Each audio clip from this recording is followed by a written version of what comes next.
भारताच्या शाश्वत विकासाच्या प्रयत्नांचा सन्मान करणारी मालिका विकास यात्रा।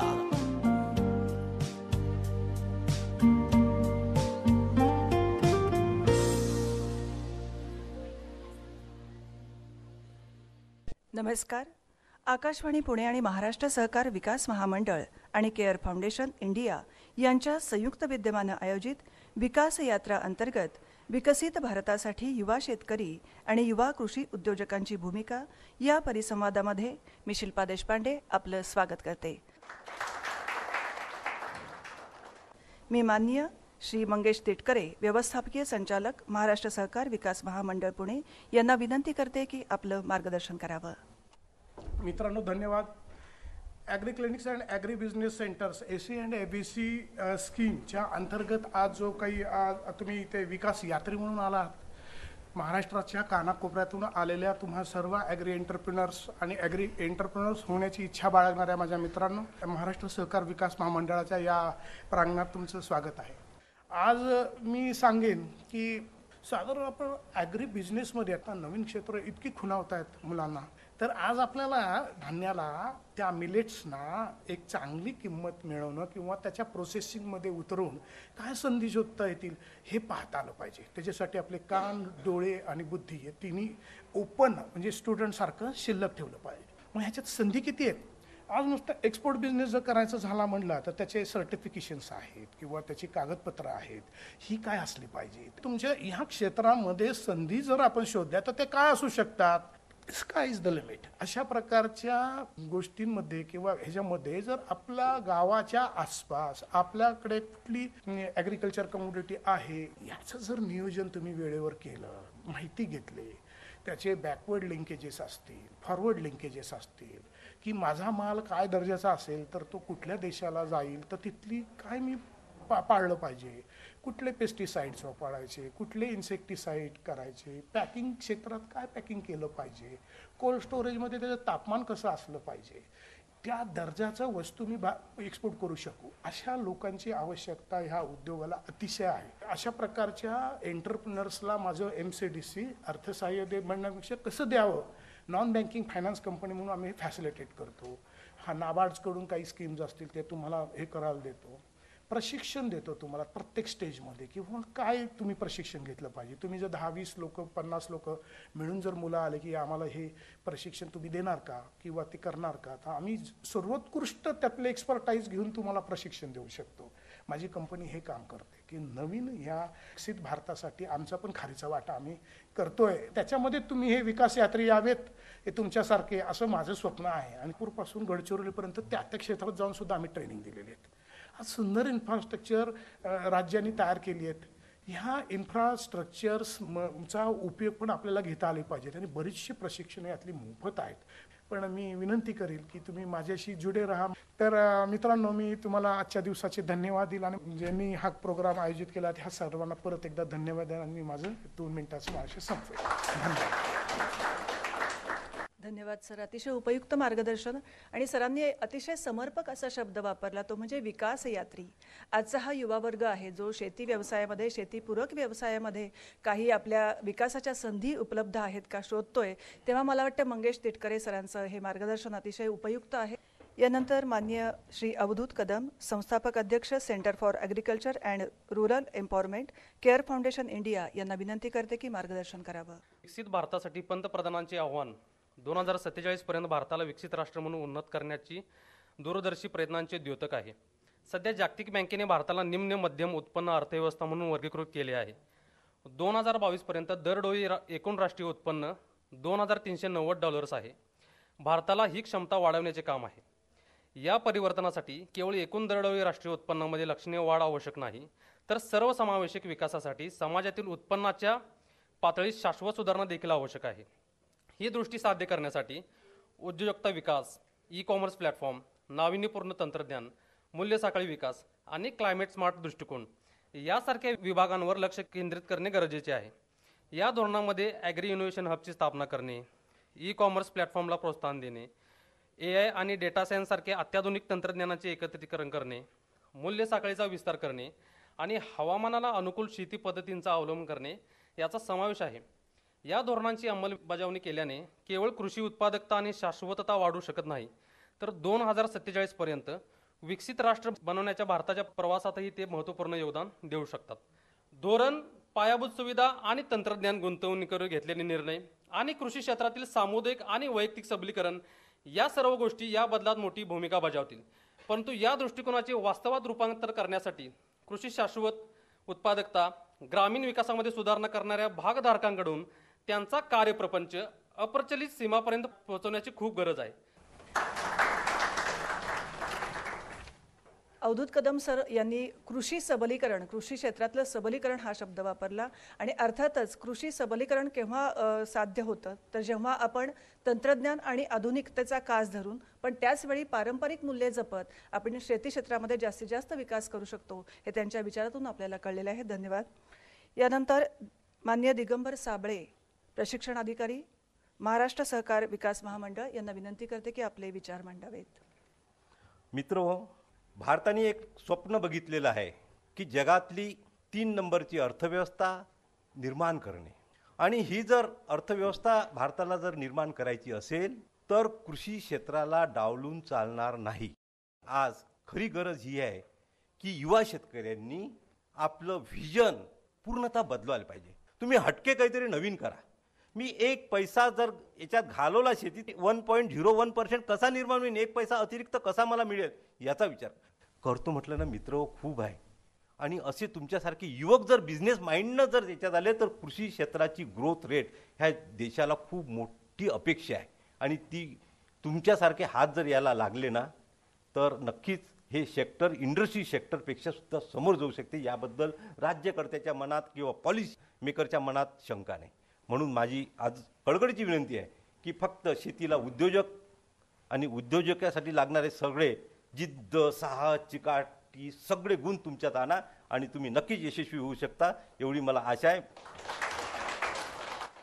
सरांनी सांगितल्याप्रमाणे आपल्या शेती व्यवसायामध्ये, शेतीपूरक व्यवसायामध्ये आर्थिक उत्पन्न कुठल्या उपायांनी किंवा कुठल्या प्लॅटफॉर्मवर किंवा मार्केटिंग स्किल वापरून कसं आपल्याला शेती विकसित करता येते याचं मार्गदर्शन केलं. यानंतर युवा शेतकरी आणि युवा उद्योजक यांना मी परिसंवादासाठी आमंत्रित करते.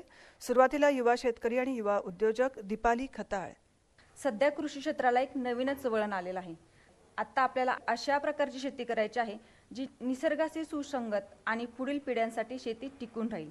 ही एक संधी आहे. त्यामध्ये प्रत्येक शेतकऱ्याला आणि कृषी उद्योजकाला आपली भूमिका प्रगल्भपणे मांडता येईल.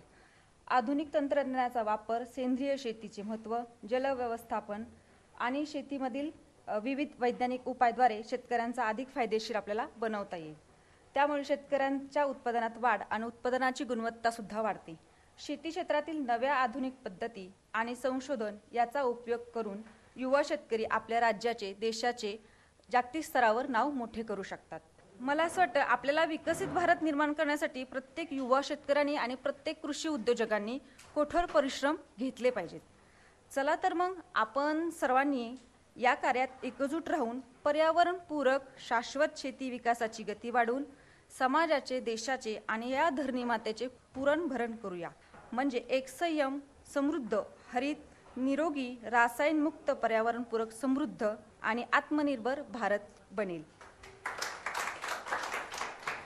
त्यानंतर बाबाजी गाडगे. आज जर पाहिलं तर विकसित भारतासाठी की ग्रामीण खेड्यातील युवक हा महत्त्वाचा पार्ट आहे.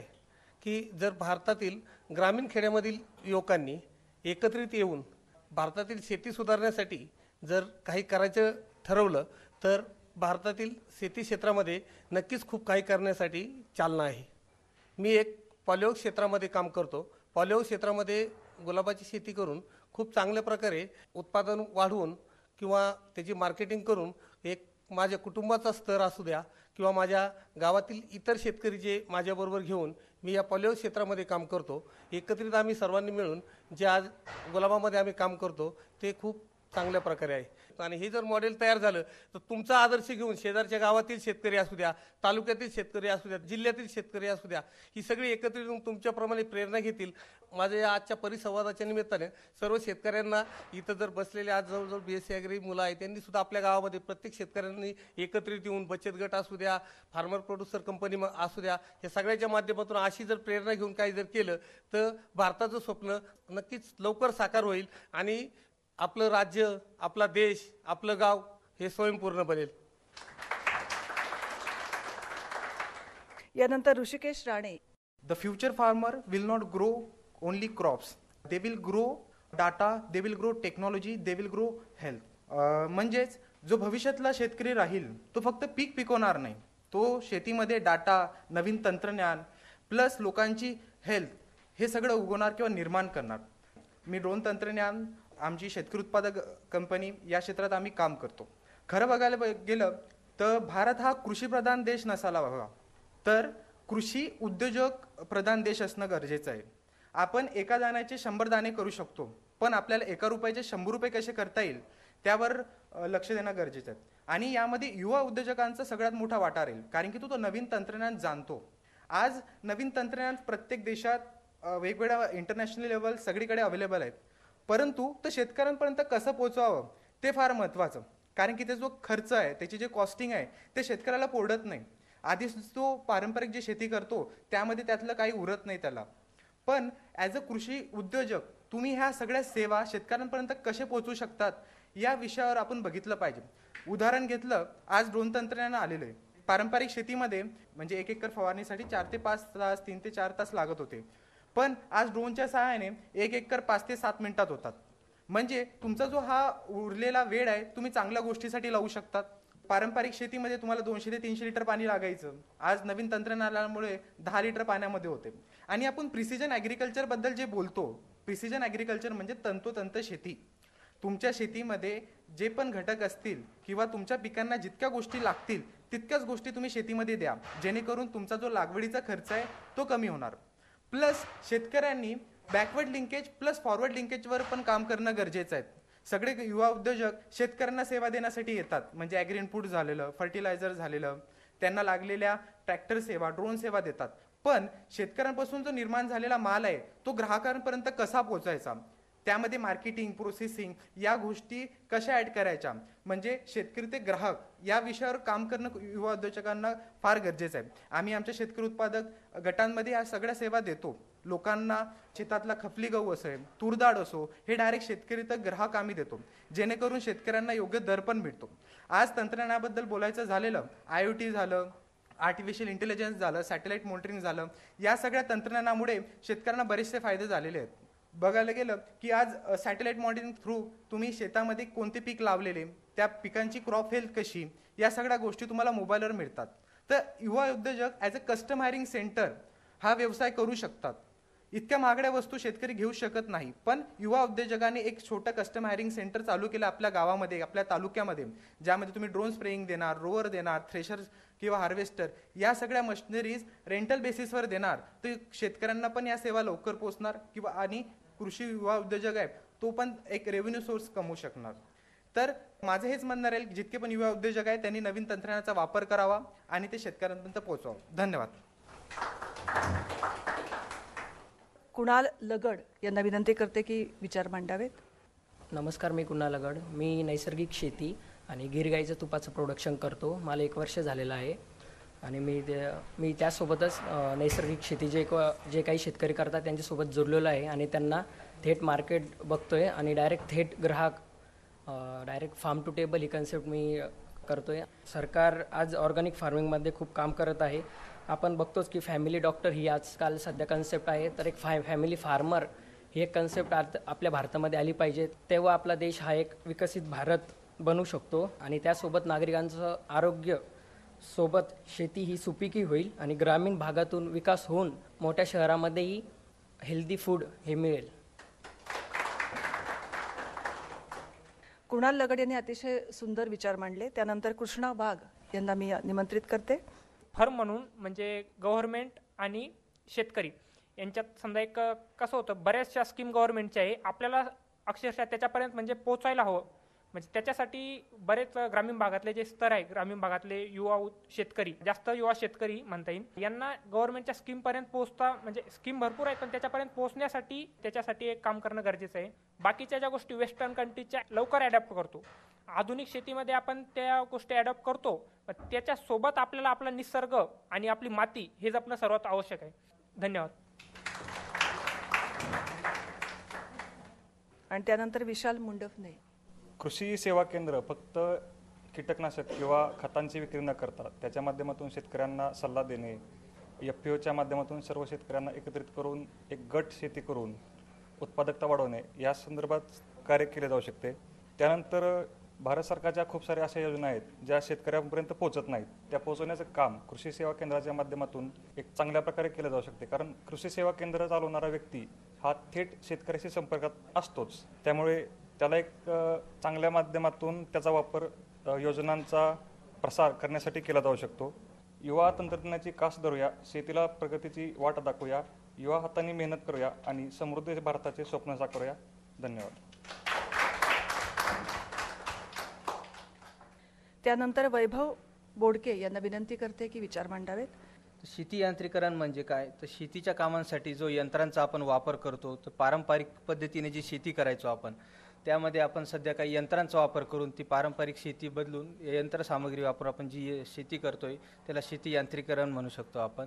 तर शेती यांत्रिकरण करण्याचे आपल्याला खूप सारे फायदे आहेत.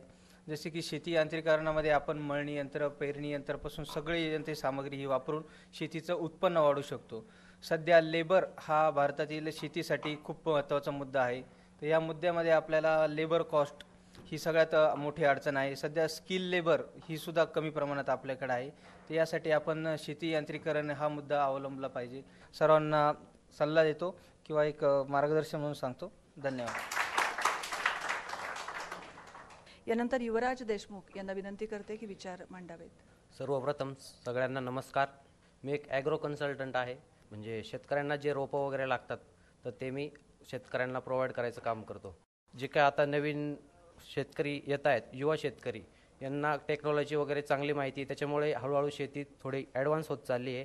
रुरल डेव्हलपमेंट आहे त्याच्यामध्ये, म्हणजे जवळपास जे शेतकरी आहेत ते पारंपरिक शेती करत होते, तर त्यांचे मुलं आहेत जे आता शेतीमध्ये पडत आहेत, ते आता चांगली डेव्हलपमेंट करत आहेत. टेक्नॉलॉजीचा वापर करून त्यांचे मुलं आहेत जे काय ड्रोन असतील, ट्रॅक्टर असतील, पेरणी यंत्र असतील किंवा मग नवीन फळबागांकडे वळणं असेल, पारंपरिक शेती न करता थोडे चांगले क्रॉप व्हरायटीज लावून ते चांगलं उत्पन्न काढत आहेत. जे काही गव्हर्नमेंटच्या सबसिडी आहेत त्यांना ते माहिती होत आहेत. जे जुने शेतकरी होते आपले वडील, तर त्यांना तेवढ्या माहिती होत नव्हत्या. ते नवीन जी पिढी आहेत त्यांना ते टेक्नॉलॉजीच्या वापरामुळे, मोबाईलच्या वापरामुळे त्यांना ते चांगल्या गोष्टी माहिती होत आहेत. आणि जे काय एक्सपोर्ट इम्पोर्टला जो भाव मिळतो आहे शेतीला, तो खूप चांगला आहे. त्याच्यामुळे आपण शेतकरी चांगलं उत्पन्न वाढवू शकतो. धन्यवाद. धन्यवाद. त्यानंतर पवन पाटील यांना विनंती करते की परिसंवादात आपले विचार मांडावेत. मंजिलें उन्हीं को मिलती है जिनके सपनों में जान हो, यूं ही पंख होने से कुछ नहीं होता, हौसलों से उड़ान हो. तोच हौसला, तोच जुजून आणि तोच जज्बा घेऊन नवभारतासाठी, या भारताची अर्थव्यवस्था मजबूत करण्यासाठी आपण सर्वजण केअर फाउंडेशन, आकाशवाणी आणि महाराष्ट्र सहकार विकास महामंडळ यांच्या संयुक्त विद्यमानाने या ठिकाणी या आयोजित कार्यक्रमासाठी उपस्थित आहात, म्हणून तुम्हा सर्वांचे प्रथमतः मी मनपूर्वक हार्दिक स्वागत करतो. खरं तर आकाशवाणी हे सर्व काही आहे. चांद्यापासून बांद्यापर्यंत, लहान मुलापासून ते मोठ्यापर्यंत जर सर्वांच्या कानावरती घुमणारा जर सुंदर नाद जर कुठला असेल तो आकाशवाणी. आणि आज या आकाशवाणी बद्दल मी खरं तर एक चारोळी या ठिकाणी व्यक्त करतो. बदकालाही गरुडाचे पंख बसवता येतील, पण गगन भरारीचं वेड हे रक्तातच असावं लागतं. बदकालाही गरुडाचे पंख बसवता येतील, पण गगन भरारीचं वेड हे रक्तातच असावं लागतं. आणि आकाशवाणीनं हा कार्यक्रम आपल्या सर्वांसाठी आयोजित करणं हे आपल्या सर्वांचं नशीबच असावं लागतं. एखाद्या युट्यूब चॅनलच्या माध्यमातून किंवा प्रसार माध्यमामध्ये, टीव्हीच्या माध्यमातून आपण बघतो की बाबा एखाद्या युवा शेतकऱ्याने किंवा एखाद्या शेतकऱ्याने शून्यापासून विश्व निर्माण केलं आणि तो विश्व निर्माण करत असताना खूप सारी मेहनत त्याला लागली आणि मेहनतीच्या जोरावर त्यांनी खूप काही केलं, पण तीच एक माध्यम आपल्या समोर घेऊन आपण पुढे चालत असतो. आणि त्यांनी गांडूळ खत निर्मिती तयार केला किंवा त्यांनी ऑर्गॅनिक शेतीला सुरुवात केली म्हणून आपण अनुकरण करायला जातो आणि कुठंतरी खच्चीकरणाला बळी जातो. त्या खच्चीकरणाला बळी न जाता त्याच्यावरती आपण कशा प्रकारे अभ्यास केला पाहिजे आणि पुढे गेलं पाहिजे हेच सोशल मीडिया खरं तर आपल्याला शिकवत असतं.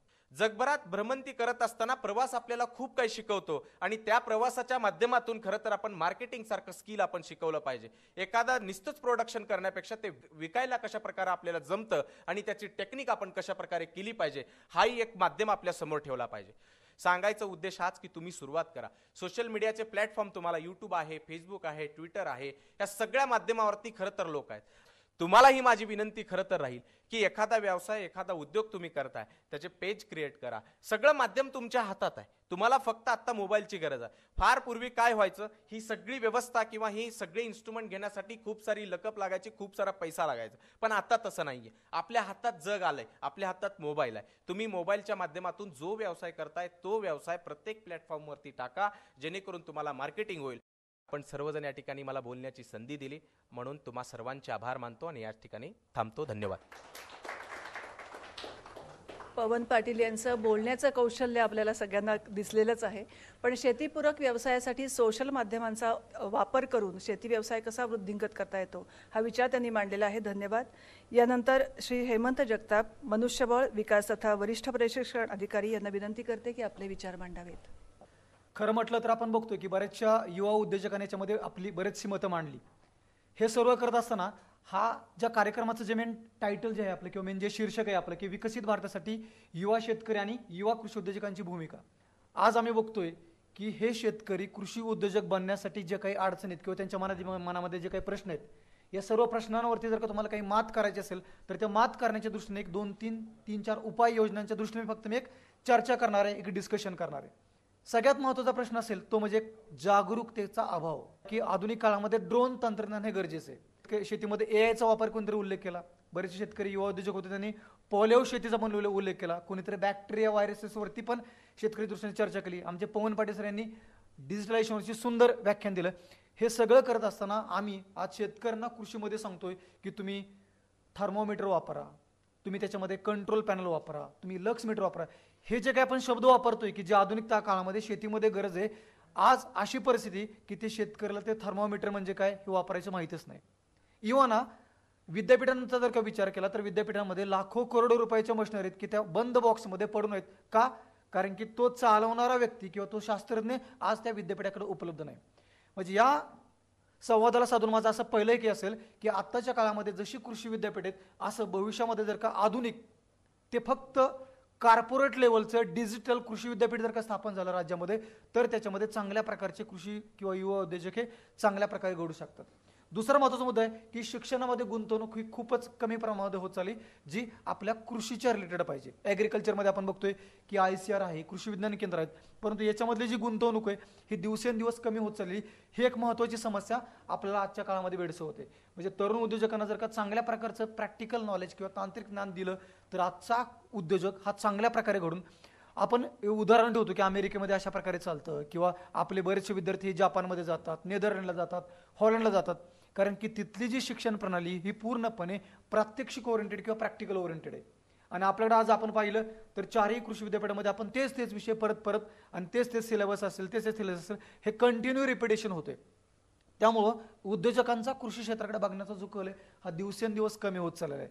तर नक्कीच आपल्याला वाटतं की या संवादाच्या माध्यमातून तुमच्या मनामध्ये एक कॉर्पोरेट लेवल किंवा एक डिजिटल लेवलचं जर का कृषी क्षेत्र जर का क्रिएट झालं तर हा नक्कीच आपल्या कृषीमध्ये एक विकासाची ती संकल्पना चांगल्या प्रकारे घडू शकते. दुसरा महत्त्वाचा मुद्दा तो म्हणजे संशोधन आणि समर्थन प्रदान करणे. आपण बऱ्याच वेळेस बघतोय की कृषी उद्योजक म्हणतो की मला शेती करायची पण त्याच्याकडे जमीन नाही, त्याच्यासाठी भांडवल नाही. या सर्वांच्या दृष्टीने शासनाने मदत करणं गरजेचं आहे. तरच आजचा कृषी उद्योजक हा स्वतःच्या पायावरती चांगल्या प्रकारे उभं राहू शकतो. तंत्रज्ञानाचा प्रभावी वापर की जसं की आपण म्हणतो की शेतीमध्ये ड्रोन टेक्नॉलॉजी असेल, रोबोटिक्स असेल. मला आठवतं की मी एक 5-6 वर्ष मी प्रिसिजन ॲग्रिकल्चरमध्ये वर्किंग करत होतो की ज्याच्यामध्ये आम्ही हायटेक ॲग्रिकल्चरमध्ये शेडनेट हाऊस तंत्रज्ञान असेल, पॉलिहाऊस तंत्रज्ञान असेल, नर्सरी तंत्रज्ञान आहे, ड्रीप तंत्रज्ञान आहे, स्प्रिंकलर तंत्रज्ञान आहे, प्लास्टिक आच्छादन तंत्रज्ञान आहे, या सर्व संसाधनांचा शेतीमध्ये चांगल्या प्रकारे वापर केला तर कृषी उद्योजक हे प्रिसिजन ॲग्रिकल्चर किंवा ज्याला आपण म्हणतो की तंतोतंत शेती किंवा काटेकोर शेती जर का तुम्ही आपल्या शेतीमध्ये चांगल्या प्रकारे वापर करू शकला तर नक्कीच आपण आपल्या भारताला सुजलाम आणि सुफलाम करायला आपल्याला कोणीही रोखू शकणार नाही. सगळ्यात शेवटचा महत्त्वाचा मुद्दा तो म्हणजे शासकीय अनुदानाचा बऱ्याचशा लोकांच्या मनामध्ये एक प्रश्न असतो. मी नेहमी सांगतो की शासकीय अनुदान हे आपल्याला मिळणारे एक कुबडी किंवा एक फक्त तो आधार आहे. लोकांना वाटतं की मला एखादं तंत्रज्ञान करायला मला 50% शासनाचं अनुदान मिळालं की मी खूप काही जिंकलं आणि परत ते 3 वर्षापर्यंत लोक करतात आणि नंतर ते सोडून जातात. शासकीय अनुदान हा फक्त एक आधार असतो. तो आधार तुम्ही घेऊन 3 वर्षापर्यंत स्वतःच्या पायावरती उभं राहून तिथून पुढे तुम्ही शेती करणं हे गरजेचं असतं. एकच संदेश तुम्हाला जाता देतो की तुम्हाला कुठलाही व्यवसाय असेल, कृषी उद्योजकतेमध्ये जर का तुम्हाला सुजलाम किंवा सफल करायचं असेल तर सगळ्यात महत्त्वाची तुम्ही 2-3 गोष्टी लक्षात ठेवणं गरजेचं आहे आपल्या मनामध्ये. पहिली गोष्ट की ती जर का तंत्रज्ञान किंवा तो जर का उद्योग हा तुम्हाला स्वतः करायचा असेल तर शासनाचा कुठलंही अनुदान न घेता मला ते अनुदान करायचं आणि मला ते यशस्वी करायचे हा पहिला तुमच्या मनामध्ये एक संकल्पना तुम्ही मनामध्ये राबवा. दुसरी गोष्ट तुमच्यामध्ये पाहिजे ती म्हणजे संयम किंवा पेशन्स कुठल्याही उद्योजक करताना. आज लोकांना काय वाटतंय की मी आत्ता गुलाब लावला की मला त्याला लगेच 3 महिन्यानंतर फुलं येऊन की लगेच मला ते मार्केटला रेट चांगला मिळून मला पहिल्या वर्षीच जेवढी मी गुंतवणूक केली तेवढी तुम्हाला मिळणं गरजेचं आहे. असं नसतं. कुठलाही व्यवसाय हा जर का तुम्हाला चांगल्या प्रकारे यशस्वी करायचा असेल तर तुमच्यामध्ये संयम किंवा पेशन्स किंवा ज्याला म्हणतो की 3 ते 4 वर्षाचा पेबॅक पिरियड हा असणं अत्यंत गरजेचं आहे. तरच तुम्ही याच्यामध्ये चांगल्या प्रकारे यशस्वी होऊ शकता. आणि सगळ्यात महत्त्वाचं तिसरी गोष्ट ते म्हणजे तो व्यवसाय तुम्ही जर का स्वतः करणार असेल तर तुम्ही त्याच्यामध्ये पडा. आज आम्ही बघतोय की आपले पुणे मुंबईला सर्व्हिस करतात आणि गावाकडे तुम्ही एखाद्या मजुराच्या भरोश्यावरती तुम्ही शेती सोडून दिली असेल, त्याच्यामध्ये लाखो रुपयाची गुंतवणूक केली असते. तर असं न करता कुठलाही कृषीमध्ये तुम्हाला उद्योग सुरू करायचा असेल तर तुम्ही स्वतः तो करणार असेल तरच तुम्ही त्या उद्योगामध्ये पडा, अन्यथा त्या उद्योगामध्ये पडू नका. कारण की तुमचं निम्म लक्ष नोकरीकडे राहतं आणि निम्म लक्ष तुमच्या शेतीकडे राहतं किंवा त्या उद्योगाकडे राहतं. तर अशा प्रकारे जर का तुम्ही शेती केली तर नक्कीच कृषी उद्योजक हा चांगल्या प्रकारे आपल्या ह्याच्यामध्ये करून आपण आपल्या देशाला एक चांगल्या प्रकारे सुजलाम सुफलाम करू शकतो. एकच सांगतो की आपण बघतो की आपल्याकडलं वातावरण कधी ऊन, कधी वारा किंवा कधी पाऊस हे कधीही पडतोय, अवेळी पडतोय. याच्यामध्ये तुम्हाला जर का टिकायचं असेल तर या निसर्गावरती तुम्हाला मात करायला शिकलं पाहिजे. आणि निसर्गावरती मात करायसाठी तुमच्या मनामध्ये एक असा विचार आला पाहिजे, निसर्गा तू जरी थकला तरी मी हारणार नाही. निसर्गा तू जरी थकला तरी मी हारणार नाही. आलेल्या संकटाचा प्रामाणिकपणे सामना करेन, पण फास घेऊन मारणार नाही, खूप खूप धन्यवाद. अशा प्रकारे या आलेल्या सर्व सामर्थ्यवान शक्तीला आपल्यामध्ये असणारे हे जे ऊन, वारा, पाऊस हे जे सगळे ऋतू या सर्वांचा संघटितपणे विचार करून जो चांगल्या प्रकारे मात करू शकेल तोच भावी ह्याचा चांगला कृषी उद्योजक घडू शकेल. एवढंच मी या निमित्तानं सांगतो. या ठिकाणी थांबतो. खूप खूप धन्यवाद. धन्यवाद. शेतीमधलं नियोजन हे विकसित शेतीसाठी किती उपयुक्त आहे हे सरांनी विचार मांडले आणि त्यानंतर परिसंवादामध्ये ज्यांनी सहभाग नोंदवला त्यांचाही सत्कार आपण करणार आहोत प्रमाणपत्र देऊन. धन्यवाद. आकाशवाणी पुणे आणि महाराष्ट्र सहकार विकास महामंडळ आणि केअर फाउंडेशन इंडिया यांच्या संयुक्त विद्यमानं आयोजित विकास यात्रा अंतर्गत विकसित भारतासाठी युवा शेतकरी आणि युवा कृषी उद्योजकांची भूमिका या विषयावर आयोजित परिसंवादामध्ये आपण सर्वांनी सहभाग घेऊन विकसित भारताच्या निर्मितीमध्ये तुमचाही सहभाग नोंदवला त्याबद्दल आपल्या सगळ्यांचे आभार. या परिसंवादासाठी आकाशवाणीच्या वतीनं उपस्थित प्रसारण अधिकारी श्री धीरज केदारी आणि गौरव शिंपी यांचेही आभार. तसेच या कार्यक्रमासाठी तांत्रिक सहाय्य संतोष ठाकरे, अभियांत्रिकी सहाय्य आणि सुखदेव लोखंडे अभियांत्रिकी सहाय्य यांचेही आभार. आकाशवाणी पुणे आणि महाराष्ट्र सहकार विकास महामंडळ आणि केअर फाउंडेशन इंडिया यांच्या संयुक्त विद्यमानं आयोजित विकास यात्रा अंतर्गत विकसित भारतासाठी युवा शेतकरी आणि युवा कृषी उद्योजकांची भूमिका या विषयावरील परिसंवादात्मक कार्यक्रम संपन्न झाला असं मी जाहीर करते. धन्यवाद.